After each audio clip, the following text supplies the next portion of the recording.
What's up, everybody? I hope y'all are having a wonderful day. I'm Anthony. On today's video, I got an extremely important one that is probably going to be one of the most important subjects that I talk about on this channel, and that's going to be land management.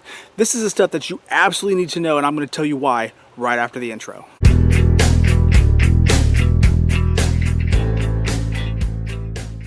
Land management is one of those subjects I could probably talk for hours about. I'm not going to do it on this channel. I'm not going to do it, period, because no one's going to sit here and watch the whole thing. But I do want to make sure I hit the high points. So I'm going to limit myself to 4 talking points. Number 1, what is it? Number 2, why is it important? Number 3, what it eventually merges into, or evolves into. And number 4, some of the things that I've done around here as a proof of concept. All right, I've had this property for about 7 years now, and I wanted to show you some of the things that I've done to improve my property in a land management aspect. All right, so number 1, probably the easiest one to answer. What exactly is land management? Well, basically, in a nutshell, it's how you plan on using the land that you may have bought. Now, number 2, why is this so important? Well, there are several reasons for this. The main one is, personally for me, I want to look at every piece of property that I might buy as an investment, okay? I think everybody should look at the property that they own or are thinking about owning as an investment. Now, whether you are a farmer, a rancher, a hunter, whatever, then that meaning of the land or how you want to use it is going to be different. However, it is going to be an investment, period, because what you're going to do is you're going to take something raw and you are going to invest time, effort, money into that piece of land to make it work for exactly what you want. So like I said, if you are a farmer, you are most likely going to have to convert some of that land into farmland, arable farmland. If you are a rancher, then you are most likely going to be having to set up fencing for whatever kind of livestock that you want to raise. And if you are a hunter, obviously, you are going to want to draw as much wildlife as you possibly can. So when it comes down to it, land management is one of the most important aspects of it, because if you don't do it properly, then you're going to get extremely negative results. How does land management eventually evolve? Well, when it comes down to it and you purchase a property, the first thing that you're thinking about, say if you have an idea in mind, a lot of people don't have an idea, they're at least not a concrete one when they purchase a property, but when you have an idea of what you want to do, say you are a hunter, homesteader, whatever, then you are going to look at the layout of the land and how you can maximize the benefits, all right? And that's the immediate thing that you're going to jump into. Well, when it comes down to evolving, you realize that it's not just land management anymore. Say if you are a hunter, you're looking at wildlife management too. Or if you are a homesteader, you're looking at land management, but also stewardship and potentially wildlife management as well. So when it comes down to it, you always want to start with the basis, the basis being land management, okay? You're trying to manage whatever you have on your property. Well, as things progress, as time progresses, you are going to obviously pay more attention to other things that can benefit you as well. Now, when it comes down to it, stewardship is one of my biggest proponents, I guess, for owning land, for having private citizens own land, because if you know what you're doing, then you could benefit many other things besides just yourself, okay? Look, I own 5 acres, all right? It's not a secret. I've talked about it for a long time, 3.5 of which are wooded. So when it comes down to it, do I want to just let things go crazy and just grow however they want to? Of course not, because if you let things go without your intervention, then there's a good chance that invasives can take over. Now, one of my biggest pet peeves is the fact that most garden centers out there, Home Depot, Lowe's, even some of your local nurseries are selling invasive plants, all right? A lot of people know about the Bradford pear and how horrible it is. Well, there are other things like privet, English ivy, a lot of this stuff that's being planted now that's absolutely wrecking habitat. So if you are one of those people that likes to buy land and just kind of say, have at it, you know, let the things take over, well, some of those invasives might knock out some of those natives. And if the natives are knocked out, then the wildlife that you might have or you might want to have around might not come around the way you think. So you have to really consider, and whenever you're doing any kind of land management, you have to consider, hey, this is what my plan is, and this is the steps that I'm going to do to make sure that that plan succeeds. So now we're going to talk about the proof of concept. Basically, I'm going to show y'all examples of what I've done to my property to maximize my usage out of it. Now, one of the things that you need to do whenever you're purchasing a property is you have to ask yourself a few questions. I had to write these down because I'll forget them. But one of the main ones is, if you are going to be using that property, what are you going to be using it for? Like I said earlier, are you going to be farming it? Are you going to be ranching? Are you going to be hunting? Or are you going to be like a hybrid? Well, for me, I'm a hybrid, okay? I like to do some hunting, as you can tell some of my previous videos, but I also like to grow my own food. So I'm doing a little bit of farming as well, but I also have a little bit of livestock in terms of chickens. I'm going to eventually get, hopefully, pigs, maybe goats later on. We'll see what the wife says about that, but I want to get some of those to make sure that I have a smaller livestock on the property. But I also want to make sure that I'm keeping enough land vacant for wildlife, because I do like nature. So it's one of those things. So I want to make sure that I'm paying attention to all of those. Now, another thing we want to pay attention to is how's the soil quality, because whenever you're buying a piece of property, if you want to be someone like me, like a hybrid or a farmer, or if you want to grow anything, you got to make sure that soil quality is there. The last thing you want to do is to be able to buy a property and have to dump thousands of dollars in, say, lime to try to basic out a soil because it's so acidic. All right, no one wants to do that. So if you have these questions answered initially, then it's going to be a lot easier for you in the long run. Now, another important question that I had to ask myself when I bought this property is, what kind of trees are on the property? Now, I knew when I bought the property that this was part of a bigger plot that the former owner had died, okay, and his kids were, you know, subdividing it to sell off. Well, this house was one of his kids, and it still had enough chunk of land to where I was able to use things in, you know, the woods. That's why I bought it, because I had a decent chunk of land. Well, in that chunk of land was planted pines, okay? Planted pines, yes, sometimes you might get a good pine, like a short pine variety, but a lot of times you're gonna be planting things like loblollies or just lesser quality pine trees that are basically meant for quick harvest, quick growth, and pulpwood, okay? Something that's not very good in terms of wildlife. It almost makes a giant monoculture, so it's almost barren of wildlife. So you have to make sure that whenever you're buying a property, like when I bought mine, you know that going in, okay? Since that was an issue that I had to make sure I thought about things outside the box to potentially still have a strand of trees, but change that to work for me. Now, lucky for me, there's a creek running through the property. Since there's a creek running through the property, you can't plant planted pines right up against the banks, okay? So there's going to be a certain amount of hardwoods that line that creek naturally. So that's one of the main selling points for me. Hey, I was able to at least have some hardwoods, because hardwoods are good for wild game. Now, that was why I bought the property, but I have to make sure that those hardwoods that I have are still managed properly, because the last thing you need is to have oaks, but not enough sunlight to get to them to produce acorns, because oaks need sunlight to produce acorns. Acorns are a food source for all kinds of wildlife. So if you're not doing that, if you're not paying attention to this stuff, then that's the kind of things that's going to bite you. So what I ended up having to do, if you look behind me, I had to clear out a good chunk of trees just to make sure that there's enough sunlight hitting the ground to promote short shrub growth and grass growth for deer, but also to make sure that the mass producing trees like the black walnuts and the oak over there were going to be able to produce mast for wildlife. So ultimately what I ended up doing was I picked the trees that I did not want, or the undesirables, like this sweet gum right here, and I hinge cut them. All right, when I hinge cut, you mean you cut half, the tree falls, and it still continues to grow. Well, this is a few years old now, so as you can tell, it's kind of gone more than just a hinge. It's basically the tree's dead. But that's the whole idea. You're trying to cut trees down, not necessarily kill them outright, because that ground cover that you're getting by cutting some trees in a hinge, you're allowing habitat for wildlife. That's why I bring up the fact that sometimes land management goes into an evolution, because not only was I managing the land to make sure that the plants are good, but it was also ended up being, you know, wildlife management, because if you hinge cut trees, you're creating habitat for deer to bed, but you're also creating areas that rabbits can hide from predators, okay? And that's the whole idea behind it.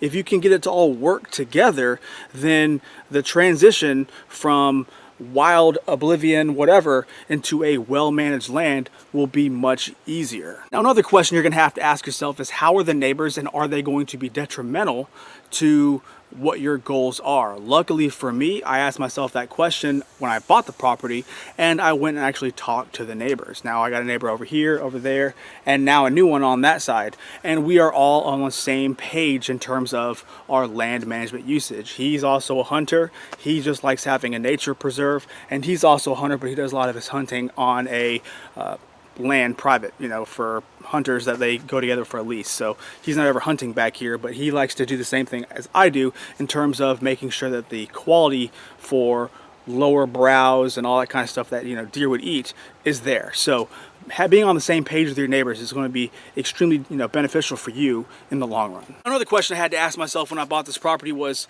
how's my water situation? And that doesn't just mean, hey, do I have a water source? Because like I said earlier, I have a creek, but it also, where does that water drain to? Now, I don't know about y'all. Some of y'all might live in like completely flat areas that has no slope whatsoever unless it's man-made. But for my area, I'm starting to get into the more mountainous side of South Carolina, so it's called the Piedmont, where basically it's not the flat land that's closer to the beach, it's more hilly. Okay, let's just say that. It's a little bit more hilly. So when I bought my property, I had to look at the eventual grade of the land.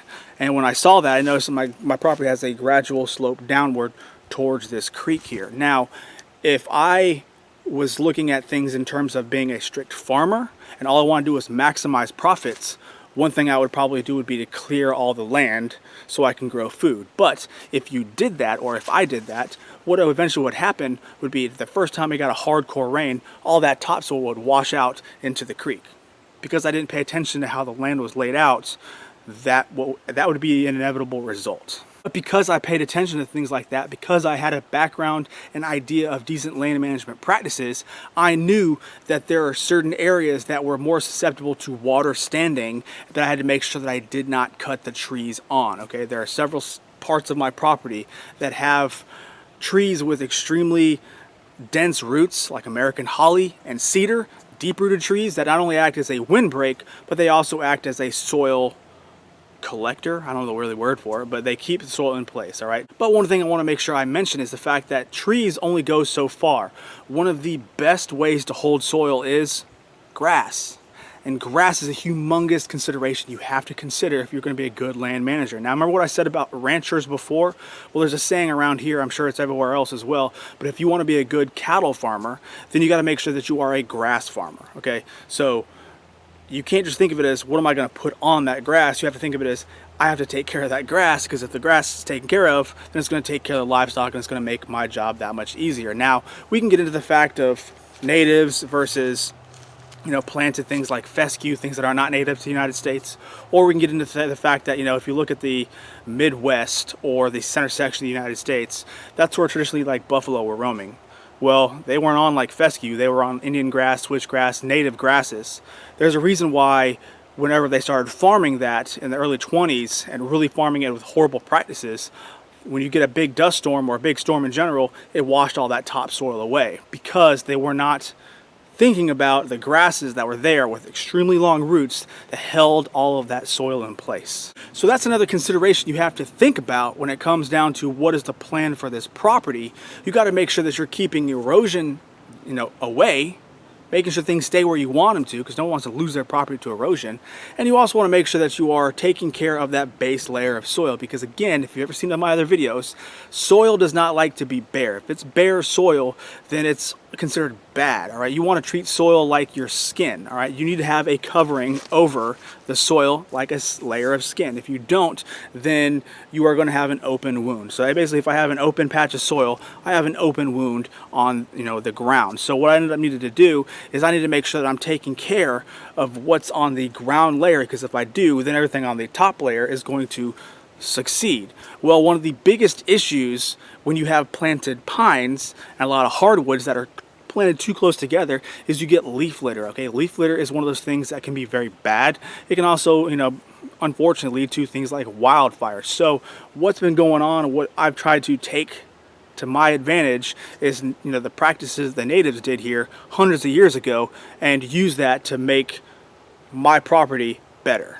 Now here's one of the examples of how I'm making the ground better. Basically what I did here was I selected a small little area that I could do some burning. Now, I know you're thinking, wow, he's burning in the woods, how dangerous is that? Yes, it is dangerous if you don't know what you're doing. So what you're going to want to do is you want to make sure that you are putting in fire lines, okay? If you're going to be burning anywhere, you want to cut or blow the leaves away so it's bare soil. Fire can't burn bare soil, so if you keep it blocked off naturally, the fire's not going to go anywhere. You also want to make sure that you're paying attention to things like wind. You don't want to light a fire on an extremely windy day, and humidity, because if it's drier, that fire is going to get bigger, vice versa, yada, yada, yada. So what I'm saying is, I'm not trying to say you need to go out there and set fire to your woods, but what I am saying is, you see this right here? You see how clear that is because I did a burn? Well, guess what's going to happen come springtime?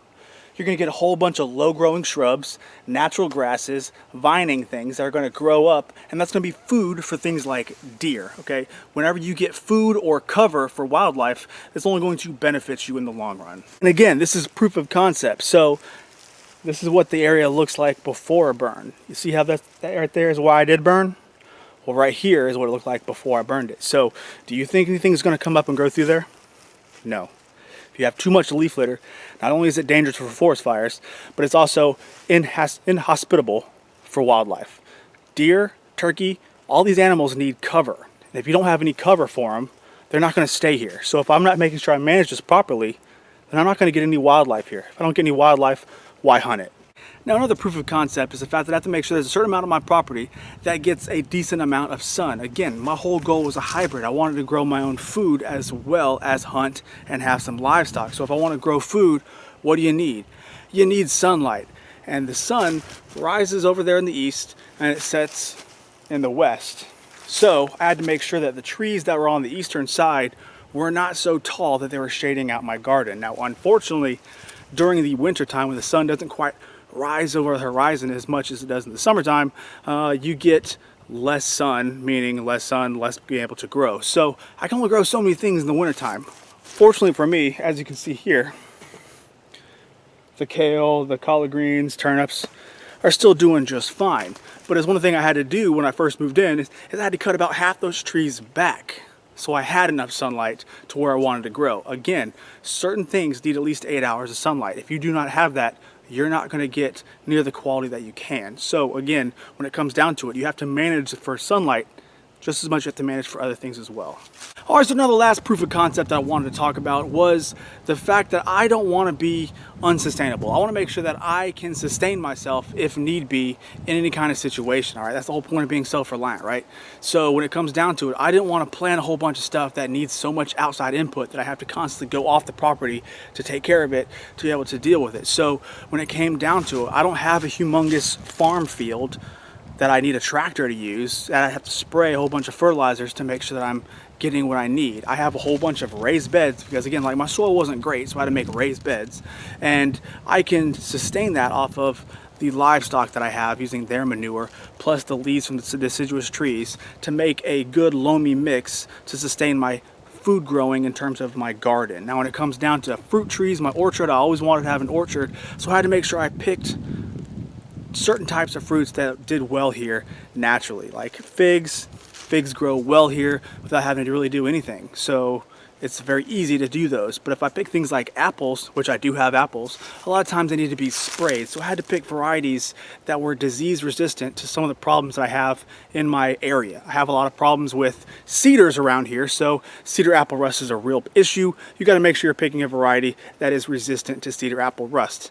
These are the kind of things you have to think about when it comes down to land management. So if I could give you any kind of advice, it's if you are going to be doing any of this, please, please, please do your research. All right, so I think I'm going to wind the video down here. The whole reason I wanted to do this video is because I wanted to try to get into your mindset if you wanted to live a self-reliant preparedness, whatever kind of lifestyle, that you consider land management as one of those first things that you really need to learn. Because if you do not have a basis in land management, if you buy a property, then what you're doing is you're potentially robbing yourself of giving yourself extremely difficult scenarios and robbing yourself of the rewards that could happen if you knew what you were doing. So the whole idea here was to make sure that you are at least understanding of why this is important. And I hope this video helps you understand that. If it did, please do me a humongous favor and give me a thumbs up. It absolutely helps me out and I would very much appreciate it. Subscribe and I will catch y'all on the next one, all right?